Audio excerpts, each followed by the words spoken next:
Hello everyone, BSc second year की organic chemistry की online classes में आपका स्वागत है। हम डाइहाइड्रिक एल्कोहलों की चर्चा कर रहे थे और डाइहाइड्रिक एल्कोहल बनाने की विधियां हम पढ़ चुके थे। आज हम डाइहाइड्रिक एल्कोहल जिनमें 1,2 यानी निकटवर्ती ग्लाइकोल डाइहाइड्रिक एल्कोहल के रासायनिक अभिक्रियाओं के बारे में चर्चा करेंगे। तो RCH2 और ये OH और ये OH, ये कोई भी ग्लाइकोल हो सकता है। R की जगह H रखेंगे तो एथिलीन ग्लाइकोल हो जाएगा, मेथिल रखेंगे तो प्रोपिलीन ग्लाइकोल हो जाएगा। तो पहले प्रथम हम इसकी सोडियम के साथ अभिक्रिया कराते हैं। अगर निम्न ताप पर सोडियम धातु के साथ अभिक्रिया कराएंगे तो मोनोसोडियम लवण बनेगा, और उच्च ताप पर सोडियम धातु के साथ अभिक्रिया कराएंगे तो डाइसोडियम लवण बनेगा। ये अभिक्रिया जिस प्रकार से एल्कोहल धातुओं के साथ अभिक्रिया करके हाइड्रोजन मुक्त करते हैं, उसी प्रकार से ग्लाइकोल भी सोडियम धातु से क्रिया करके सोडियम लवण बनाएंगे और हाइड्रोजन मुक्त करेंगे। तो जैसे निम्न ताप पर एक अन्य परमाणु से क्रिया हो जाएगी और ये ताप आप 323 केल्विन के लगभग रख सकते हो। तो RCHO H की जगह पर Na आ जाएगा और CH2OH यानी हाफ H2 गैस निष्कासित हो जाएगी। लेकिन अगर आपने इसी रिएक्शन में ताप को उच्च कर दिया तो फिर दूसरा OH समूह का हाइड्रोजन भी सोडियम धातु परमाणु द्वारा प्रतिस्थापित हो जाएगा और ताप 433 केल्विन तक ले जाइए आप। तो RCHONA और CH2ONA और फिर से हाफ H2 गैस मुक्त हो जाएगी। तो इस प्रकार से जो निकटवर्ती डायोल है वो निम्न ताप पर सोडियम के साथ मोनोसोडियम लवण देते हैं, जबकि उच्च ताप पर सोडियम धातु के साथ क्रिया करके डाइसोडियम लवण देते हैं। अब हम HCl के साथ अभिक्रिया देखते हैं। तो जैसे एल्कोहल HCl के साथ अभिक्रिया करके एल्कील क्लोराइड देते हैं, तो यहाँ OH समूह 2 है। तो पहले एक कम ताप पर एक OH समूह HCl परमाणु के द्वारा प्रतिस्थापित होगा तो मोनोक्लोरोहाइड्रीन प्राप्त होगा। लेकिन और आगे उच्च ताप पर अभिक्रिया कराते हैं तो दूसरा OH समूह BCl द्वारा प्रतिस्थापित हो जाएगा और डाइक्लोरोएल्केन में प्राप्त होगा। जैसे RCH2 ये OH और ये OH, तो पहले एक अणु से क्रिया कराए हम 433 केल्विन पर, तो यहाँ से OH और H के रूप में जल के अणु का निष्कासन हो जाएगा। तो RCHCl और CH2OH प्लस H2O, तो ये मोनोक्लोरोहाइड्रीन है। आज इसी रिएक्शन को यदि हम उच्च ताप पर कराएंगे तो एक बार फिर HCl से क्रिया हो जाएगी और ये 533 केल्विन पर चल जाएगी क्रिया और फिर से जल का एक अणु और निकल जाएगा। तो RCHCl और CH2Cl प्लस एक और जल का अणु मुक्त हो जाएगा और डाइक्लोरोएल्केन बन जाएगा। तो इस प्रकार से निम्न ताप पर HCl के साथ क्रिया कराएंगे तो मोनोक्लोरोहाइड्रीन बनेगा, लेकिन उच्च ताप पर HCl के साथ अभिक्रिया कराएंगे तो डाइक्लोरोहाइड्रीन या डाइक्लोरोएल्केन, सॉरी हाइड्रीन नहीं होगा, डाइक्लोरोएल्केन बनेंगे। अगर इसी रिएक्शन को हम HI के साथ कराएं, हाइड्रोजन आयोडाइड के साथ, तो डायरेक्ट HI अधिक्रियाशील है, डाइआयोडोएल्केन बनेगा। RCHOH और ये CH2OH प्लस 2HI, तो RCH2 और ये II प्लस 2H2O निकल गया। अब ये डाइआयोडोएल्केन भी तुरंत आयोडीन मुक्त करके एल्कीन में परिवर्तित हो जाएगा। RCHCH double bond CH2 plus I2, कहीं स्टेबल नहीं है इसलिए ये आयोडीन मुक्त कर देगा और एल्कीन में परिवर्तित हो जाएगा। तो इस प्रकार से एल्कोहल HCl के साथ डाइक्लोरोएल्केन देते हैं, जबकि HI के साथ डाइआयोडोएल्केन देते हैं, लेकिन वो शीघ्रता से आयोडीन मुक्त करके एल्कीन में परिवर्तित हो जाते हैं। अब फास्फोरस ट्राइहैलाइडों के साथ अभिक्रिया की हम बात करते हैं। फास्फोरस ट्राइहैलाइडों में पहले PCl3 के साथ अभिक्रिया लेते हैं। तो जब हम एल्कोहल की अभिक्रिया कराते हैं PCl3 के साथ तो OH की जगह पे Cl आ जाता है। चूंकि यहाँ OH 2 बार है तो एक बार एक एल्कोहल की रिएक्शन में हम 3 अणु एल्कोहल के लेते हैं तो यहाँ 6 ले लेंगे और ये सिंगल की जगह डबल, तो दोनों OH की जगह पर अपने पास Cl आ जाएंगे। तो ये Cl और ये Cl डाइक्लोरोएल्केन और H3PO3 2H3PO3 इसमें मुक्त हो जाएगा। तो ये बिल्कुल रिएक्शन उसी प्रकार से होगी। एल्कोहल में मोनोहाइड्रिक एल्कोहल में एक OH होता है तो उसके यहाँ पे अपन एल्कोहल के 3 अणु लेते हैं और एक अणु PCl3 का लेते हैं और OH की जगह पे Cl लिख देते हैं। यहाँ OH 2 है इसलिए रिएक्शन दोनों पदों में हो जाएगी। तो हमने इसको 6 अणु लिख दिया है और यहाँ पर हमने 2PCl3 लिख दिया है। यहाँ 3 अणु ले सकते हैं, 3 अणुओं के साथ ही होती है। PCl3 एक की जगह 2 कर दिया तो कुल मिलाकर दोनों OH की जगह पर यहाँ पर Cl आ गए। तो बिल्कुल जिस प्रकार से मोनोहाइड्रिक एल्कोहल की क्रिया हो रही है वहां एल्कोहल के 3 अणु PCl3 के एक अणु के साथ क्रिया करते हैं और OH की जगह Cl आ जाता है। चूंकि यहाँ OH 2 है इसलिए हमने 2PCl3 ले लिया और दोनों OH की जगह पे Cl प्रतिस्थापित कर दिया और डाइक्लोरोएल्केन बना दिया।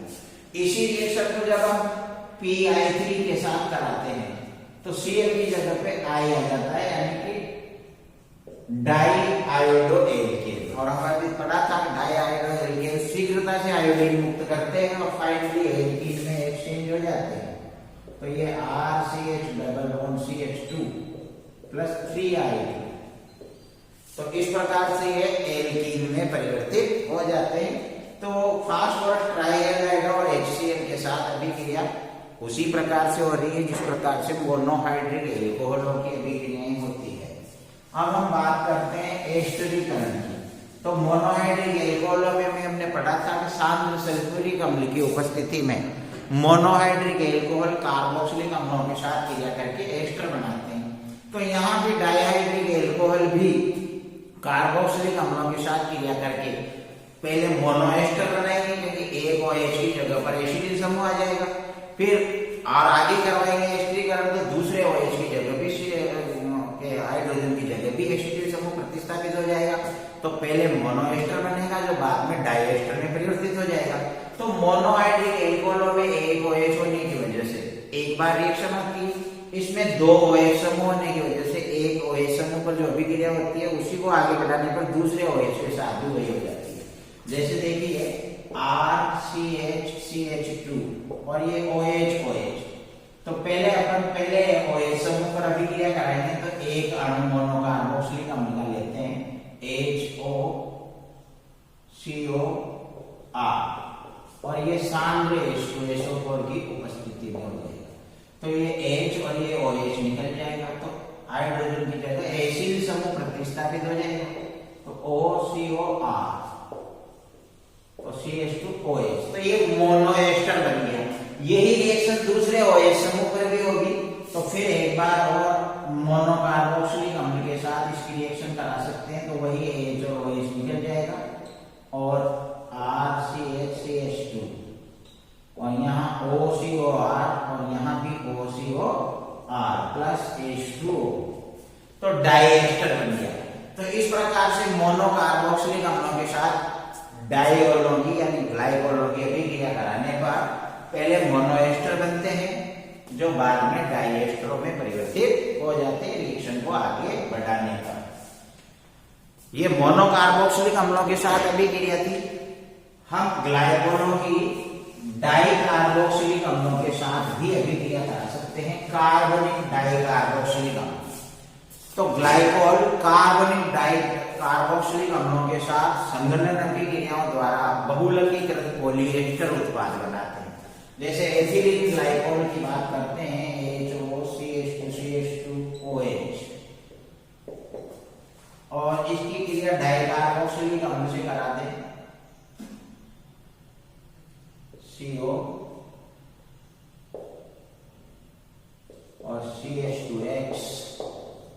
COOH।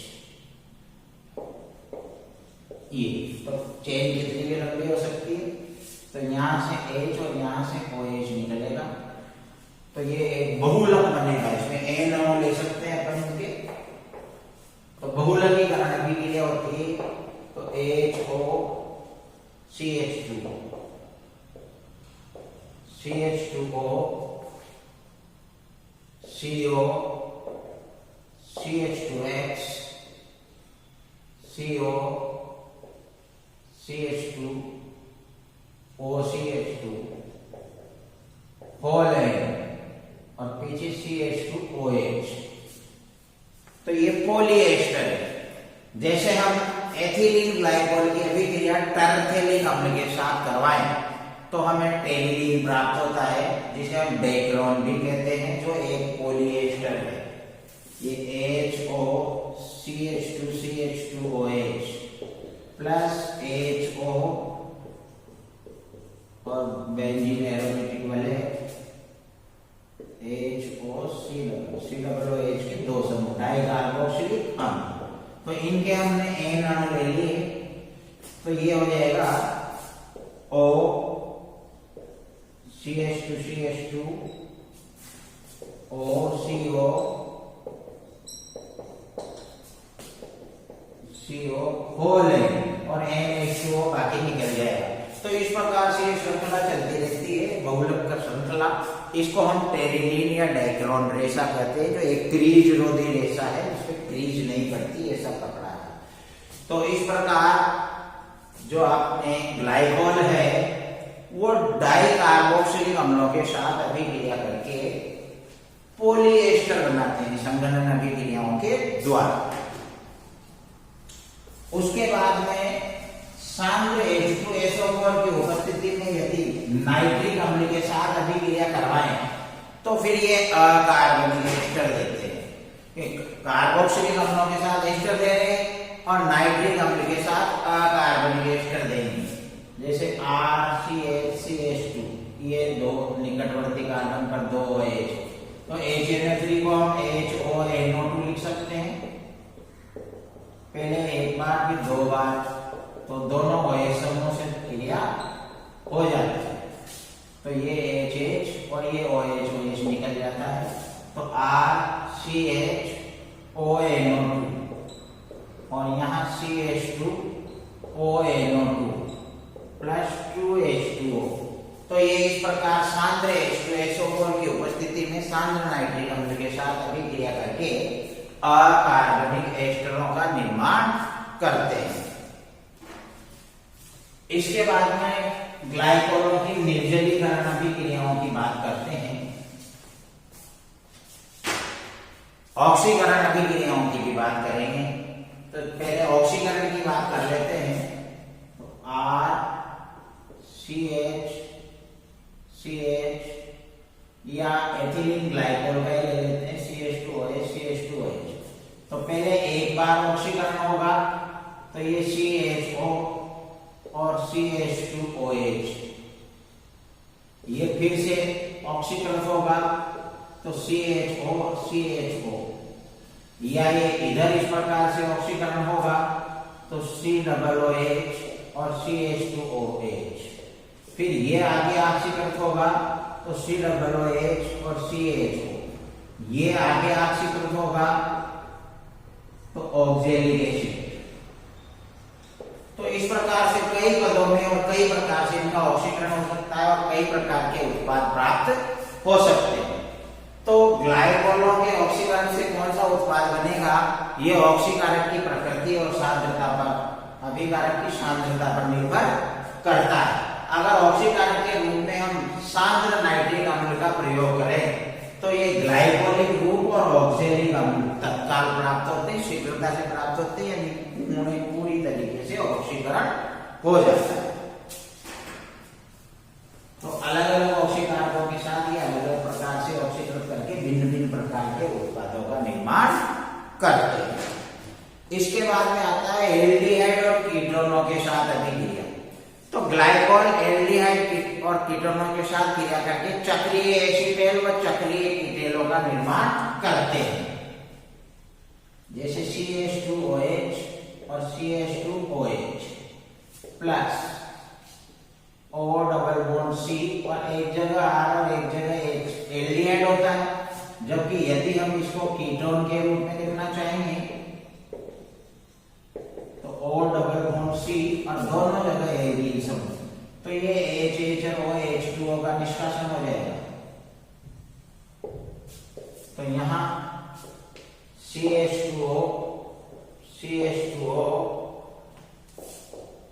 C और RH, जबकि यहाँ CH2O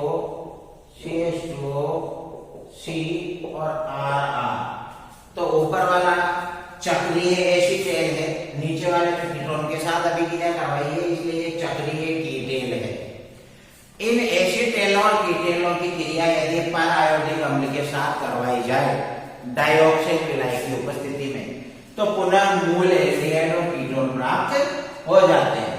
तो किसी मिश्रण में या किसी अभिक्रिया मिश्रण में एल्डिहाइड और कीटोनों के ऑक्सीकरण को रोकने के लिए या किसी और अभिकारकों के साथ क्रिया करके कुछ और अभिकारक बनाने की जहाँ संभावना हो, वहां एल्डिहाइड कीटोनों को सुरक्षित रखने के लिए पहले ग्लाइकोल के साथ क्रिया करके उनको चक्रीय एसीटेल और चक्रीय कीटेल में परिवर्तित कर देंगे। और जब एल्डिहाइड कीटोन की वापस आवश्यकता पड़ेगी तो हम डाइऑक्साइड विलायक में पर आयोडिक अम्ल के साथ इसकी अभिक्रिया कराएंगे, तो हमें वापस मूल एल्डिहाइड और कीटोन प्राप्त हो जाते हैं।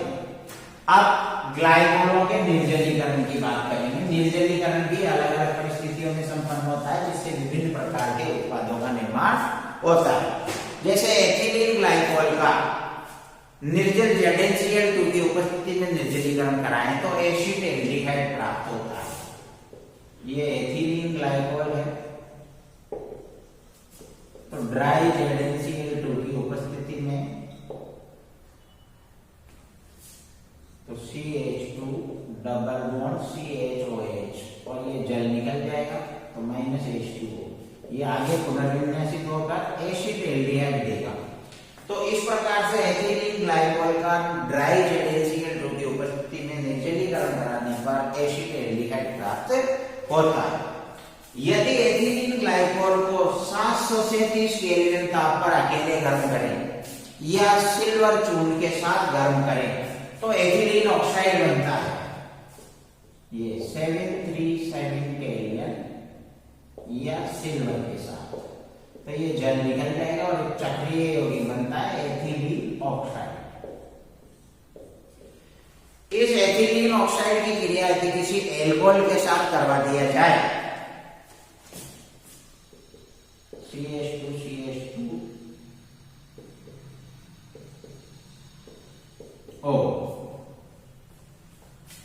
तो सेलोसॉल बनता है। जैसे CH3OH के साथ ही क्रिया कराते तो चक्र खुल जाएगी, ये खोल के लिख दिया तो H यहाँ आ जाएगा और OCH3 यहाँ, तो ये मेथिल सेलोसॉल हो गया।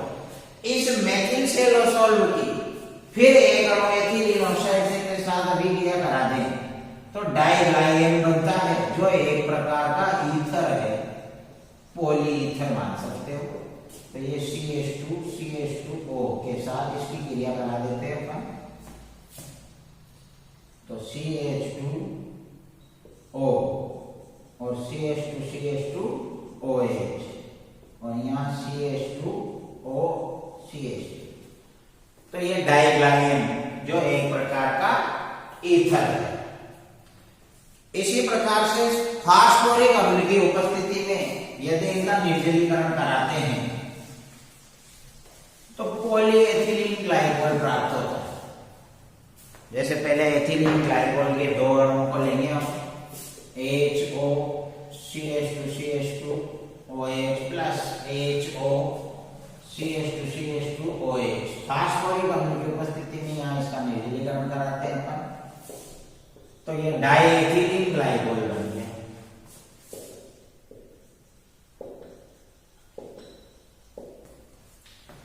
फिर डाइएथिलीन ग्लाइकोल की एल्कोहल के साथ अभिक्रिया कराएं, HOCH2CH2O CH2CH2OH प्लस 2CH3OH, तो ये ये मेथिल कार्बोक्सिल बन जाएगा, तो HOCH3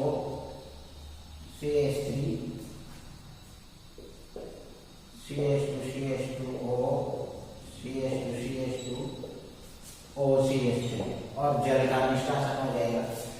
इस प्रकार फास्फोरिक अम्ल की मात्रा को बढ़ाते जाएंगे, ताप में परिवर्तन करते जाएंगे, तो ये डेका एथिलीन ग्लाइकोल तक हमें प्राप्त हो जाएगा। जो ये पॉलीएथिलीन ग्लाइकोल होते हैं, ये गम, रेजिन, सेलुलोज, इनके विलायकों के रूप में काम में आते हैं।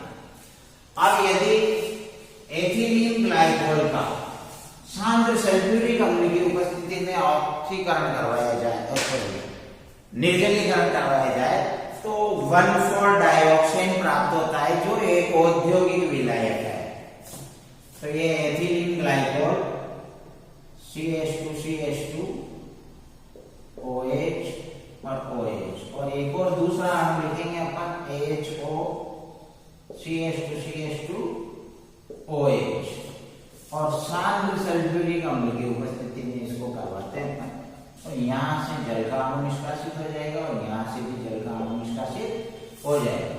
तो O CH2CH2O CH2CH2O और प्लस 2H2O। तो ये 1,4-डाइऑक्सेन है, जो एक औद्योगिक विलायक के रूप में प्रयुक्त किया जाता है। इसके बाद ग्लाइकोलों की कुछ और विशिष्ट रासायनिक अभिक्रियाएं हैं, जिनकी चर्चा हम अगली क्लास में करेंगे। धन्यवाद।